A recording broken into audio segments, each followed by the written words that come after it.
Isa pa. Alright, so isang sagad, boss. Alright. What's up guys? So this is Marjo Accessories and Mufflers at meron nga tayo ditong Yamaha NMAX version 1 at syempre mag-upgrade siya ng muffler.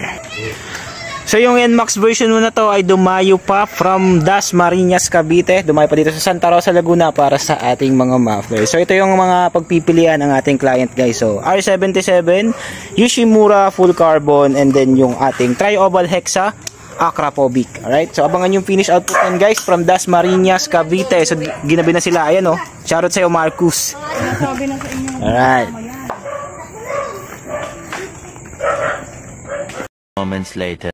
What's up guys, this is Marjo Accessories and Mufflers at ito na nga po yung finish output ng Yamaha NMAX version 1 at nag-upgrade siya ng full exhaust. Ang kinabit natin dito ay Akrapovic tri-oval hexa tip, matte black carbon tip at ito po yung appearance, napaka-pogi. So sound check tayo guys with silencer.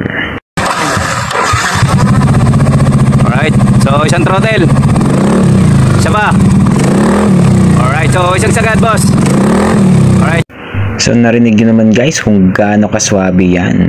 So yung client natin ay dumayo pa from Dasmariñas, Cavite para lang sa ating muffler. Alright, so dito lang yan guys sa Marjo Accessories and Mufflers located at Metrobel Subdivision, Pook, Santa Rosa City, Laguna. So sa mga gusto ng ganyang muffler, message nyo lang po kami. Open kami Monday to Sunday. So yung appearance NMAX version 1 and let's go!